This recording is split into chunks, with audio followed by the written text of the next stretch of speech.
सब देखने और सुनने वालों को मेरी तरफ से जय यीशु की। मैं सुसमाचार प्रचारक संजीव चौधरी आपसे एक बार फिर से मुखातिब हूँ। एक बार फिर से आप लोगों से बात करने के लिए प्रभु ने मौका दिया है।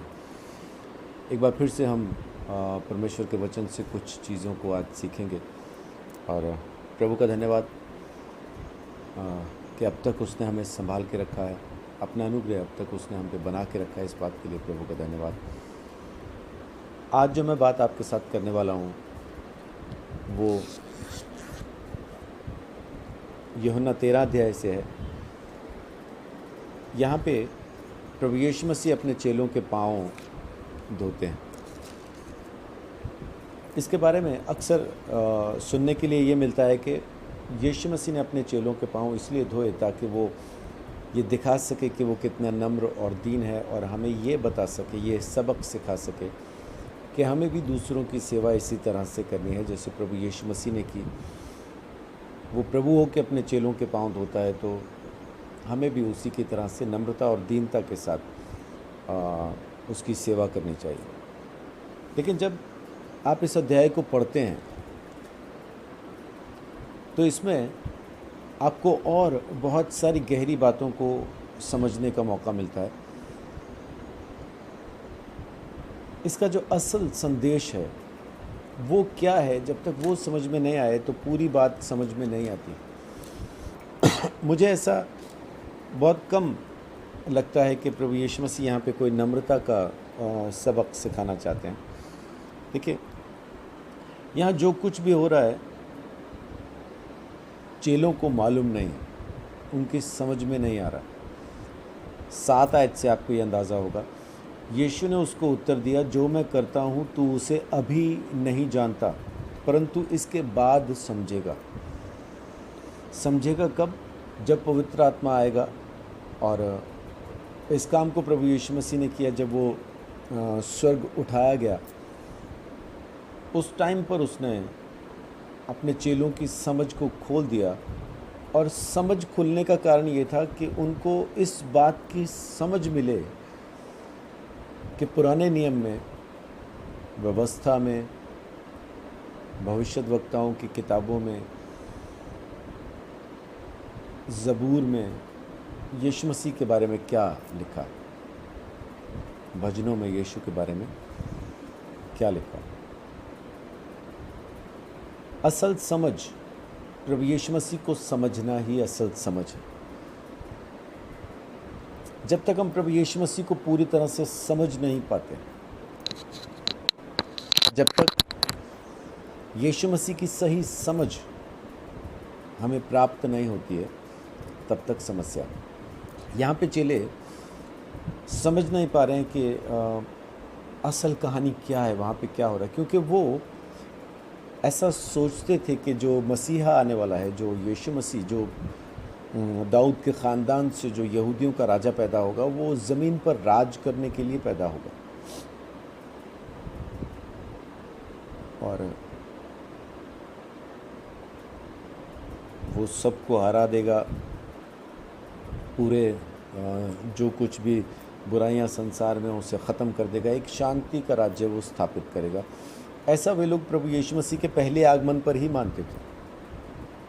लेकिन ये तमाम बातें होनी हैं। यीशु आएगा, ज़मीन पे राज करेगा और पूरी दुनिया को एक शांति का संदेश, न सिर्फ शांति का संदेश देगा बल्कि उन्हें इस पूरी दुनिया के अंदर अपने राज्य को स्थापित भी करेगा।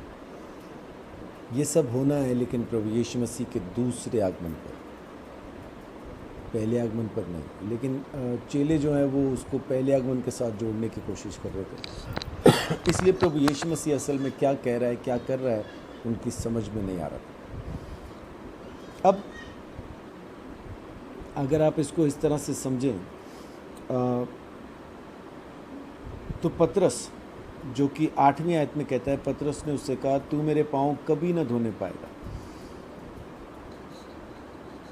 अब वो इस चीज़ को ऐसा ही समझ रहा था कि वो तो प्रभु है, मेरा परमेश्वर है। लेकिन यीशु कहता है, यदि मैं तुझे ना धोऊं तो मेरे साथ तेरा कुछ भी साझा नहीं। अब यहाँ पे नम्रता जैसा कुछ दिखाई नहीं दे रहा है, और ना ही आगे जब आप 10वीं और 11वीं आयत में देखते हैं तो जो यीशु कहता है जो नहा चुका है उसे पाँव के सिवाय और कुछ धोने की आवश्यकता नहीं, परंतु वह बिल्कुल शुद्ध है और तुम भी शुद्ध हो, परंतु सब के सब नहीं। वह तो अपने पकड़वाने वाले को जानता था, इसीलिए उसने कहा तुम सब के सब शुद्ध नहीं। और ना ही यहाँ पे कोई ऐसा नम्रता जैसा कुछ दिखाई दे रहा है। प्रभु यीशु मसीह यहाँ पे जो उनके साथ कर रहा है, जो वहाँ पे वो उनको दिखाना चाहता है, वो सिर्फ इसलिए क्योंकि यीशु कह रहा है बाद में समझोगे। यानी जब पवित्र आत्मा के द्वारा वो उस समझ को प्राप्त करेंगे, जब यीशु मसीह उनकी समझ को खोल देगा कि पुराने नियम में यीशु के बारे में क्या लिखा है, तब वो उस बात को समझ पाएंगे। यीशु कहता है कि जो शुद्ध हो गए, जो नहा चुका वो शुद्ध हो गया, लेकिन तुम में से सारे के सारे शुद्ध नहीं हो। और एक बात जो इस अध्याय का जो जिसको हम की वर्ड कह सकते हैं वो है 8वीं आयत, जहाँ यीशु कहता है पतरस ने जब उसको कहा कि तू मेरे पाँव कभी ना धोने पाएगा, तो ये सुनकर यीशु ने उससे कहा यदि मैं तुझे ना धोऊं तो मेरे साथ तेरा कुछ भी साझा नहीं है। ये जो आयत है ये मेन की वर्ड है। ये वर्ड्स हमें ये बताती है कि प्रभु यीशु मसीह वहाँ पे कुछ ख़ास कर रहा है। अगर यीशु हमें धोएगा नहीं तो हमारा यीशु मसीह में कुछ भी साझा नहीं है। ये काम प्रभु यीशु मसीह अपनी मौत के कुछ घंटे पहले कर रहा है। जो शख्स मरने वाला है, जिसे मालूम है, यीशु को मालूम था वो कौन सी घड़ी में सूली पर चढ़ाया जाएगा, यीशु जानता था। जिस शख्स को ये मालूम है कि मैं कितनी देर के बाद मरने वाला हूँ, मरने से चंद घंटे पहले वो उदाहरण सेट नहीं करेगा, एग्जाम्पल सेट नहीं करेगा। वो कुछ ऐसी चीज़ें करेगा जिनका होना बहुत ज़रूरी है, लाजमी है। तो प्रभु यीशु मसीह का अपने चेलों के पांव धोना लाजमी था, ज़रूरी था, इसलिए उसने इस काम को किया। और करने के पीछे कारण क्या था कि जब तक मैं धोऊंगा नहीं तब तक तुम्हारा मुझ में कोई हिस्सा नहीं होगा, तब तक तुम्हारा और मेरा कुछ भी साझा नहीं होगा। एक बार देखते हैं कि इस बारे में पुराना नियम क्या कहता है। आप मेरे साथ निकालिए भजन संहिता 51। ये प्रायश्चित की प्रार्थना है, जो प्रायश्चित का वो भजन है जो दाऊद ने लिखा जब नातान नबी ने उसके पास आके उसको बताया था कि वो व्यभिचारी है। वो बेतशेबा के पास गया था। ये बात जब नातान ने आके उस पर ज़ाहिर करी खुदा की तरफ से, क्योंकि अपनी तरफ से तो दाऊद ने ये सब छुपा के किया था, लेकिन खुदा को मालूम था, जाहिर सी बात है लोगों को भी दिख ही रहा होगा। भजन संहिता 51 उसका 2 में लिखा है, मुझे भली भांति धोकर मेरा अधर्म दूर कर और मेरा पाप छुड़ाकर मुझे शुद्ध कर। और साथ के साथ इसकी 7वीं आयत में लिखा है, जूफा से मुझे शुद्ध कर तो मैं पवित्र हो जाऊंगा, मुझे धो और मैं हिम से भी अधिक श्वेत बनूंगा। आमीन। ये भजन हमें बताता है कि जब तक परमेश्वर हमको धो ना दे, वो प्रभु, वो मुक्तिदाता हमें धो ना दे, तब तक हम अपने अधर्म से, अपने पाप से शुद्ध नहीं हो सकते। और जूफा एक ऐसा पौधा है जो साबुन के गुण रखता है। उस पौधे से अगर किसी चीज़ को रगड़ के धोया जाए तो साबुन की तरह उसके दाग को वो साफ़ कर सकता है। और ना सिर्फ साफ़ कर सकता है बल्कि जूफा के पौधे में एक बहुत अच्छी सुगंध भी होती है, एक खुशबू भी है उसके अंदर। तो जो भी कपड़ा जूफा से धोया जाएगा, जो भी चीज़ जूफा से धोई जाएगी, ना सिर्फ वो साफ़ हो जाएगी बल्कि खुशबूदार भी हो जाएगी। और पौलुस कहता है कि हम प्रभु यीशु मसीह की सुगंध हैं, हम उसकी खुशबू हैं। यहाँ पे भजनकार अपने पापों की मुआफ़ी के लिए सिर्फ मुआफ़ी नहीं मांग रहा है बल्कि परमेश्वर के सामने ये प्रार्थना कर रहा है कि मुझे धो, मुझे शुद्ध कर। तू धोएगा तो मैं साफ़ हो जाऊंगा, तू धोएगा तो मैं शुद्ध हो जाऊंगा। हिम के जैसा। ये बर्फ़ में और हिम में फ़र्क क्या है कि बर्फ़ तो हम फ्रिज में जमा लेते हैं, लेकिन हिम जो आसमान से गिरती है, तो हमारी जमाई हुई बर्फ़ में और आसमान से गिरी हुई बर्फ़ में उसके रंग में ज़मीन आसमान का फ़र्क होता है। आसमान से गिरी बर्फ़ बिल्कुल शुद्ध सफ़ेद होती है ना, रुई के समान एकदम सफ़ेद वो बर्फ़ होती है। जिन देशों में बर्फ़ गिरा करती है वो लोग जानते हैं। जिस इलाके में हिंदुस्तान के जिस इलाके में हम लोग रहते हैं, मैं रहता हूँ, यहाँ बर्फ़ नहीं गिरती है। हाँ, यहाँ से कुछ तकरीबन 150 किलोमीटर दूर जो हिमाचल राज्य है, वहाँ पे ज़रूर बर्फ़ गिरती है। शिमला यहाँ से तकरीबन 150 किलोमीटर है, तो शिमला में बर्फ़ गिरती है।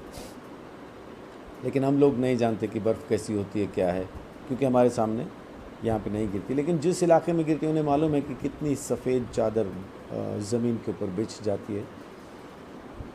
यहाँ पे भजनकार एक प्रार्थना कर रहा है, विनती कर रहा है कि तू मुझे धो तो मैं शुद्ध हो जाऊँगा। इसका मतलब है कि प्रभु यीशु मसीह जब तक हमें धोएगा नहीं, जब तक हमें साफ़ नहीं करेगा, जब तक वो अपने उस काम को पूरा ना कर देगा, सूली पर चढ़ के अपने आप को कुर्बान करने का, और उसके लहू से जब तक कोई ख़रीदा ना जाए, तब तक चाहे वो कुछ भी करता रहे, कितना ही धर्म के काम क्यों ना करता रहे, वो शुद्ध नहीं हो सकता, साफ़ नहीं हो सकता, क्योंकि उसके लिए उसे प्रभु के द्वारा धोए जाने की ज़रूरत पड़ेगी। और यहेजकेल भी इस बात को कहता है, 36 अध्याय उसकी 25 आयत में लिखा है, मैं तुम पर शुद्ध जल छिड़कूँगा और तुम शुद्ध हो जाओगे, और मैं तुमको तुम्हारी सारी अशुद्धता और मूर्तों से शुद्ध करूँगा। यहाँ फिर दोबारा यहेजकेल इस बात को कहता है कि परमेश्वर ही है जो शुद्ध जल से हमें धोएगा, हमें साफ़ करेगा, हमारे ऊपर उसको छिड़क के हमारी सारी मलिनता से, सारे अपराध से, सारे गुनाहों से हमें छुटकारा देगा। इफिसियों 5 उसका 26 इसी बात को फिर दोबारा से कहता है। लिखा है, हे पतियों अपनी पत्नी से प्रेम रखो, जैसा मसीह ने भी कलीसिया से प्रेम करके अपने आप को उसे दे दिया। और 26 आयत कहती है कि उसके वचन के द्वारा जल के स्नान से शुद्ध करके पवित्र बनाए। कलीसिया को जल के स्नान से पवित्र करे, शुद्ध करके उसे पवित्र बनाए। अब ये बात पुराने नियम से कही जा रही है कि वो हमें धोएगा, वो हमें शुद्ध करेगा, वो जल से हमें धो के साफ़ कर देगा, वो हमें शुद्ध और पवित्र कर देगा। और नया नियम कहता है कि वो अपने वचन के द्वारा और जल के स्नान से वो हमें शुद्ध और पवित्र कर देगा। और इसी चीज़ को नया नियम आगे भी कहता है, प्रेरितों के काम उसका 22 अध्याय और 16 आयत। प्रेरितों के काम 22 का 16 कहता है, अब क्यों देर करता है, उठ बपतिस्मा ले और उसका नाम लेकर अपने पापों को धो डाल। प्रभु यीशु मसीह ने सूली पर चढ़ने के बाद, मुर्दों में से जिंदा होने के बाद अपने चेलों को ये सिखाया कि जाओ जाति जाति के लोगों को चेला बनाओ, पिता पुत्र पवित्र आत्मा के नाम से बपतिस्मा दो। जल के स्नान से उन्हें शुद्ध करने के लिए प्रभु यीशु मसीह ने आज्ञा दी। और पहला कुरिन्थियों 6 अध्याय जब आप देखते हैं तो वहाँ पे भी आपको यही पढ़ने के लिए मिलता है। 6 का 11 में लिखा है, और तुम में से कितने ऐसे ही थे, परंतु तुम प्रभु यीशु मसीह के नाम से और हमारे परमेश्वर के आत्मा से धोए गए और पवित्र हुए और धर्मी ठहरे। यहाँ फिर दोबारा आपको वही पढ़ने के लिए मिलता है कि हम धोए गए और पवित्र ठहरे। और इब्रानियों 10 अध्याय उसकी 22 आयत कहती है, तो आओ हम सच्चे मन और पूरे विश्वास के साथ विवेक का दोष दूर करने के लिए हृदय पर छिड़काव लेकर और देह को शुद्ध जल से धुलवा कर परमेश्वर के समीप जाएं। तो यहाँ प्रभु यीशु मसीह एक ख़ास संदेश दे रहा है जिसको चेले अभी तक नहीं समझे, क्योंकि प्रभु यीशु मसीह मुर्दों में से जी उठेगा, इस बात को चेले समझ ना पाए थे, इसीलिए रोते थे, चिल्लाते थे। मरियम मगदलीनी की गवाही के बावजूद भी वो ये यकीन ना कर पाए यीशु सच में ज़िंदा है। और जब आप पढ़ते हैं लूका 24 अध्याय, तो वहाँ पे लिखा है कि जब यीशु मसीह उठाए जाने पर था, उस वक्त उसने अपने चेलों की समझ को खोल दिया ताकि वो ये समझ सकें कि व्यवस्था में, भविष्यद्वक्ताओं की किताबों में और भजनों में प्रभु यीशु मसीह के बारे में क्या लिखा है। प्रभु यीशु मसीह जिस असल कार्य के लिए आया था, चेले वो ना समझ के उस काम को गलत समझ रहे थे। वो ये समझ रहे थे कि यीशु मसीह ज़मीन पर राज्य स्थापित करने आया है, राजा की तरह राज करेगा और पूरी दुनिया में शांति का प्रचार करेगा और शांति को स्थापित कर देगा। लेकिन असल में यीशु पहले आगमन में इस काम के लिए नहीं आया। पहले आगमन में वो इसलिए आया ताकि इस संसार को धो के शुद्ध कर सके, पवित्र कर सके। प्रभु यीशु मसीह ने जब प्रार्थना सिखाई, मत्ती 6 अध्याय के अंदर 9 से लेकर 13 तक प्रभु यीशु मसीह उस प्रार्थना को हमें सिखाता है जिसको हम प्रभु की प्रार्थना कहते हैं। लेकिन 14 और 15 में बिल्कुल साथ आमीन के एकदम बाद वहाँ पे वो कहता है कि यदि तुम एक दूसरे को माफ़ ना करोगे तो पिता भी तुम्हें माफ़ नहीं करेगा। तो ज़रूरी है इस यहाँ पे जो भजन अपना यूहन्ना 13 अध्याय के अंदर जो प्रभु यीशु मसीह संदेश दे रहा है वो यही संदेश है कि मैं तुम्हें माफ़ कर रहा हूँ, लेकिन तुम्हें भी एक दूसरे को माफ़ करना है। और तभी प्रभु की वो माफ़ी हमारी ज़िंदगी में काम करती है। जब हम अपने दुश्मनों को, जब अपने भाई बहनों को, संगियों को, साथियों को माफ़ करते हैं तो परमेश्वर की माफ़ी हमारी ज़िंदगी में काम करना शुरू कर देती है। माफ़ नहीं करते तो वो भी हमारी ज़िंदगी में काम नहीं कर पाएगी। यहाँ जो संदेश है वो साफ है कि मैं तुम्हें धोकर शुद्ध करने आया हूँ, पवित्र करने आया हूँ। लेकिन बहुत सारे इसी चीज़ को, इस सत्य को दबा देते हैं, अपने अधर्म से उसको दबा देते हैं और सुसमाचार को बदल देते हैं। सुसमाचार ये है कि यीशु मसीह के द्वारा ही हम धर्मी ठहरते हैं। 2 कुरिन्थियों 5:21 में साफ लिखा है, जो पाप से अज्ञात था परमेश्वर ने उसी को हमारे लिए पाप ठहराया ताकि हम परमेश्वर की धार्मिकता बन जाए। लेकिन बहुत सारे आते हैं और आज हमें फिर दोबारा हमारी ही धार्मिकता पे वापस लाना चाहते हैं, जो कि परमेश्वर के वचन के ख़िलाफ़ है, जो कि परमेश्वर की कही हुई बातों के ख़िलाफ़ है। देखिए, मैं आपको चंद बातें बताना चाहता हूँ। जैसे चेले उस वक्त नहीं समझ पाए थे, ऐसा ही आज भी बहुत सारे ऐसे लोग हैं जो इन बातों को नहीं समझ पाते और अजीब अजीब चीज़ें लोगों के बीच में प्रचार करते हैं। रोमियो 10 अध्याय पहली आयत से पढ़ता हूँ। हे मेरे भाइयों, मेरे मन की अभिलाषा और उनके लिए परमेश्वर से मेरी प्रार्थना है कि वे उद्धार पाएँ। वे कौन? आप जब पहले पढ़ेंगे तो 9:30 से मैं आपको पढ़ देता हूँ। अतः हम क्या कहें कि यह कि अन्य जातियों ने जो धार्मिकता की खोज नहीं करते थे, धार्मिकता प्राप्त की, अर्थात उस धार्मिकता को जो विश्वास से है, कामों से नहीं, विश्वास से है। परंतु इजरायली जो धर्म की व्यवस्था की खोज करते थे उस व्यवस्था तक नहीं पहुँचे। 2 लोग हैं यहाँ पे, अन्य जाति जो व्यवस्था के द्वारा नहीं, विश्वास के द्वारा धर्मी ठहरे, और यहाँ पे दूसरे भी हैं जो व्यवस्था के द्वारा धर्मी ठहरना चाहते लेकिन वहाँ तक पहुँच ना पाए। किस लिए? इसलिए कि वे विश्वास से नहीं परंतु मानो कर्मों से उसकी खोज करते थे। क्यों वहाँ तक नहीं पहुँचे? क्योंकि वो विश्वास से नहीं, अपने कर्मों से अपने आप को धर्मी ठहराना चाहते हैं। मैं आज्ञा मानूंगा तो धर्मी बनूंगा, मैं आज्ञा मानूंगा तभी उद्धार पाऊंगा, ऐसा उनका सोचना है। जैसा लिखा है, देखो मैं सियोन में एक ठेस लगने का पत्थर और ठोकर खाने की चट्टान रखता हूँ, और जो उस पर विश्वास करेगा वह लज्जित ना होगा। अब 10वें अध्याय में पहली आयत में कहता है, हे मेरे भाइयों, मेरे मन की अभिलाषा और उनके लिए परमेश्वर से मेरी प्रार्थना है कि वे उद्धार पाएँ। वे कौन? व्यवस्था को मानने वाले, व्यवस्था के मानने से अपने आप को धर्मी ठहराने वाले। लिखा है, क्योंकि मैं उनकी गवाही देता हूँ कि उनको परमेश्वर के लिए धुन रहती है परंतु बुद्धिमानी के साथ नहीं।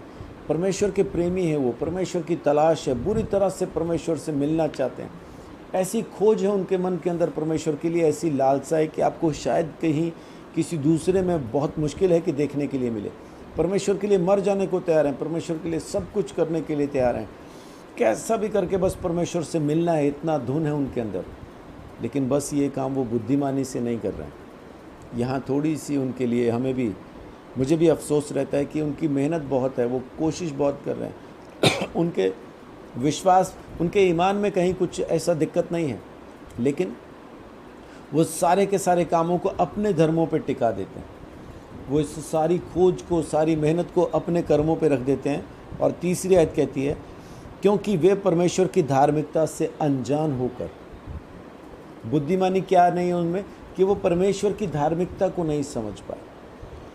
जो परमेश्वर ने धार्मिकता फ्री में दी है ना, उसको समझ नहीं पाए। आज भी धार्मिकता कमाना चाहते हैं अपने कर्मों से।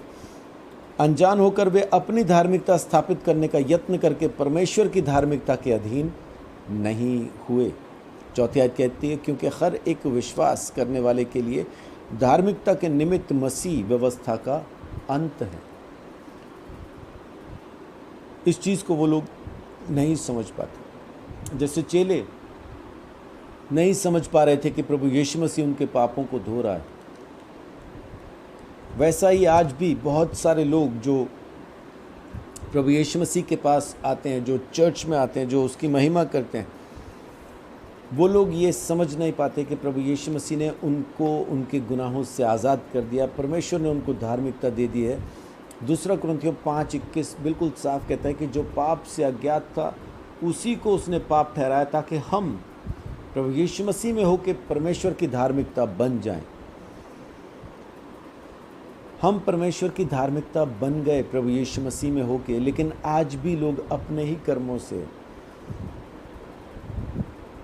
धर्मी ठहरना चाहते हैं। पतरस की तरह वो इनकार कर रहे यीशु मसीह को, नहीं नहीं प्रभु तू मेरे पाँव मत दो, मैं अपने पाँव खुद साफ कर लूँगा।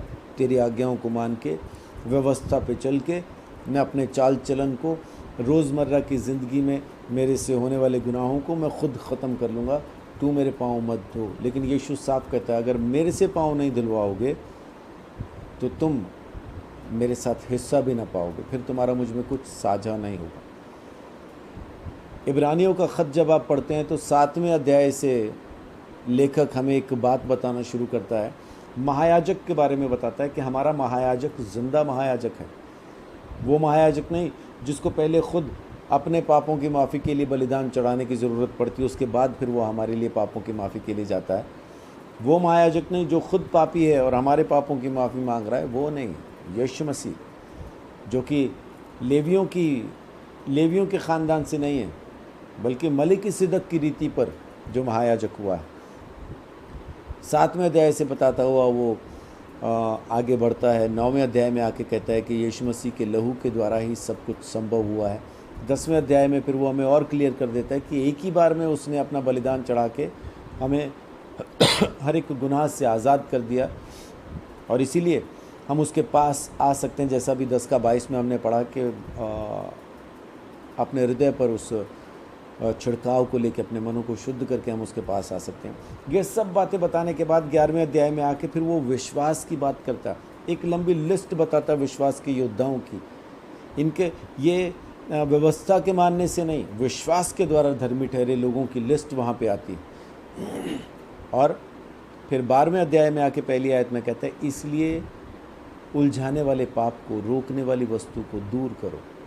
और वो कौन सी वस्तु है? कि प्रभु यीशु मसीह के आ जाने के बावजूद भी फिर दोबारा से व्यवस्था के अधीन चले जाना, और फिर दोबारा से ये मानना शुरू करना कि व्यवस्था ही मुझे मेरे पापों से आज़ाद करेगी। ये फिर दोबारा से समस्या पैदा हो जाती है। तो जैसा यीशु मसीह ने अपने चेलों के पाँव धोए और उनको ये फाइनल कर दिया कि मैंने तुम्हारे पाँव धो दिए, अब तुम शुद्ध हो गए हो, तो वैसा ही हमें भी प्रभु यीशु मसीह की उस धार्मिकता पर, प्रभु यीशु मसीह की दी हुई इस पवित्रता पर, प्रभु यीशु मसीह के बलिदान पर विश्वास करना। और विश्वास करने के बाद अब रोज़मर्रा की जो ज़िंदगी है वो प्रभु यीशु मसीह से पूछ के उसके साथ जीनी है, ताकि मेरी ज़िंदगी से, मेरी देह के द्वारा उस परमेश्वर को महिमा मिले, मेरे कामों से उसको महिमा मिले। अब मेरे कामों से मेरा उद्धार या मेरा नाश नहीं होगा। हाँ, एक चीज़ जो बीच में ज़रूरी है वो ये है कि मुझे भी दूसरों को माफ़ करना ज़रूरी है। बाकी प्रभु यीशु मसीह ने मेरे हर एक गुनाह के लिए दाम चुका दिया है, वो चालान भर दिया है। अब मेरा चालान मेरे ऊपर बाकी नहीं है। मेरे पैदा होने से मेरे मरने तक का सब कुछ यीशु मसीह ने चुका दिया। अब बस मुझे उसके पीछे चलना है, उसकी महिमा करने के लिए, उसकी प्रशंसा और उसकी तारीफ करने के लिए। तो मेरे प्रियो, जैसा चेले उस वक्त यीशु मसीह के साथ रह के भी यीशु को समझ ना पाए, कहीं ऐसा ना हो कि आप भी आज यीशु मसीह के साथ रह के यीशु मसीह को समझ ना पा रहे हों और फिर दोबारा से उसी व्यवस्था की अधीनता में जा रहे हों जहाँ से यीशु मसीह ने आपको ख़रीद के आज़ाद किया है। आप फिर दोबारा उसी ग़ुलामी में लौट रहे हों। उस ग़ुलामी में लौटने की ज़रूरत नहीं। आज व्यवस्था हमारे ऊपर राज नहीं कर रही है, आज अनुग्रह हमारे ऊपर है।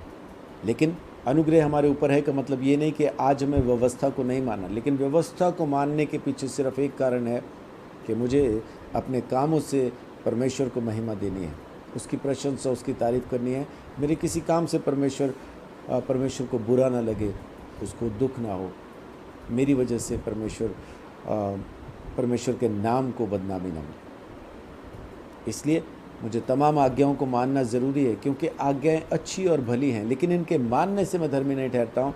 धर्मी ठहरता हूँ प्रभु यीशु मसीह के द्वारा। उसने जो बलिदान दिया, उस बलिदान के द्वारा मैं धर्मी ठहरता हूँ। तो आज हमें ज़रूरत है प्रभु यीशु मसीह से अपने अधर्मों को धुलवाने की, अपने पैरों को धुलवाने की, अपने चाल चलन को धुलवाने की, ताकि हम एक पवित्र ज़िंदगी प्रभु यीशु मसीह के साथ जी सकें। लेकिन इसको समझ के, बूझ के, अज्ञानता से नहीं। अपनी धार्मिकता स्थापित करने की कोशिश नहीं कीजिए। आपको एक धार्मिकता दी गई है, फ्री में, मुफ्त में दी गई है। इस उपहार को, इस गिफ्ट को एक्सेप्ट कीजिए और इस्तेमाल कीजिए।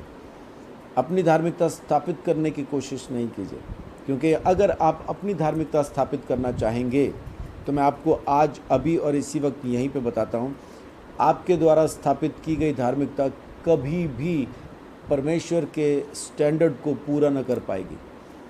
आपकी धार्मिकता बहुत कम, बहुत छोटी, बहुत नीची रह जाएगी, क्योंकि यशायाह 64 में हमें बता चुका, तुम्हारे धर्म के काम मैले चिथड़ों के समान हैं,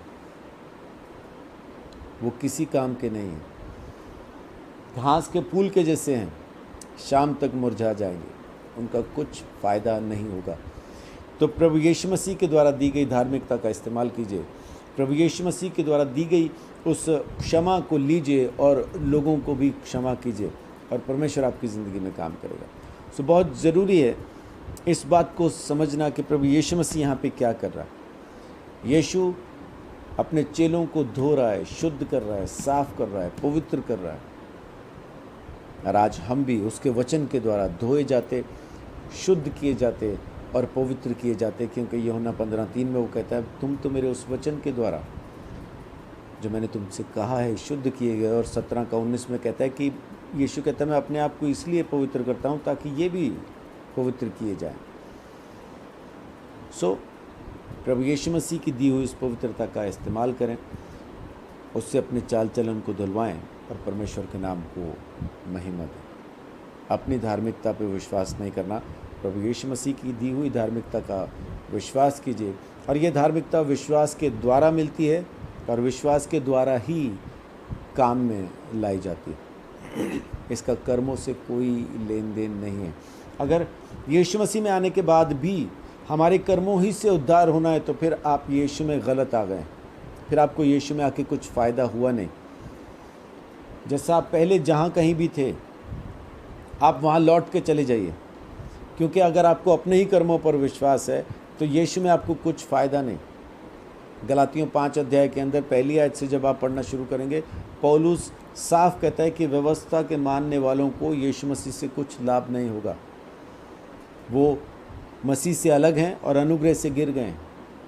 तो अगर आप अपनी धार्मिकता से, अपने व्यवस्था पालन से अपने आप को धर्मी स्थापित करके यीशु मसीह के स्वर्ग राज्य में प्रवेश करना चाहते हैं तो आप गलत जगह पे हैं, आप कर ना पाएंगे। इससे अच्छा तो आप लौट जाइए, जाके जो पहले का पूजा पाठ करते थे वही कीजिए, ताकि कल को आप ये ना कह पाएँ कि मैं तो सारी ज़िंदगी यीशु यीशु करता रहा और आखिर में मुझे उद्धार भी मिल ना पाया। इस धोखे में ना रहें। जो कोई प्रभु यीशु मसीह के पास आना चाहता है सिर्फ इस वजह से आए क्योंकि यीशु मसीह के बलिदान से उसके पाप माफ़ किए गए। और जो ये विश्वास नहीं कर पा रहा है तो उसका यीशु में कुछ फ़ायदा नहीं। फिर अपने कर्मों से उद्धार पाने के लिए तो और बहुत से रास्ते हैं। फिर आप वहीं जाओ, व्यवस्था पालन करो और अपने आप को गुनाहों से छुड़ाने की कोशिश करो, क्योंकि चेले जो प्रभु यीशु मसीह के साथ रहे वो भी उसको ना समझ पाए। और आप भी आज जो चर्च में आते हैं और जो यीशु के साथ चलना चाहते हैं, आप भी अगर आज उसको ना समझ पा रहे हो तो बड़े अफसोस की बात है। वचन को पढ़िए, उसको समझिए, असल में वो क्या कह रहा है। अगर यीशु मसीह ने हमें हमारे पापों की मुआफ़ी ही नहीं दी तो फिर यीशु में आके क्या फ़ायदा। आज भी अगर मेरे ही कर्मों से मेरा उद्धार होना है या नाश होना है तो फिर यीशु के मर जाने का क्या फ़ायदा। इस बात को समझिए। यीशु मसीह ने पवित्र आत्मा इसीलिए भेजा है ताकि वो हमारी समझ को खोल सके कि पुराने नियम में प्रभु यीशु मसीह के बारे में क्या क्या लिखा और नया नियम यीशु के बारे में क्या क्या कहता। परमेश्वर आपको वो समझ दे, वो अकल दे, वो ज्ञान दे, वो बुद्धि दे, वो प्रकाश दे कि आप उस परमेश्वर के प्रतिरूप प्रभु यीशु मसीह के सुसमाचार की रोशनी में जी सकें, उसके सत्य को पहचान सकें। क्योंकि यीशु ने कहा कि जब तुम सत्य को जानोगे तब तुम आज़ाद हो जाओगे। बिना सत्य को जाने आज भी आप गुलाम हैं। वापस दोबारा व्यवस्था आपके ऊपर राज कर रही। प्रभु आप सबको बहुत आशीष दे, बड़ी बरकत दे। जय यीशु।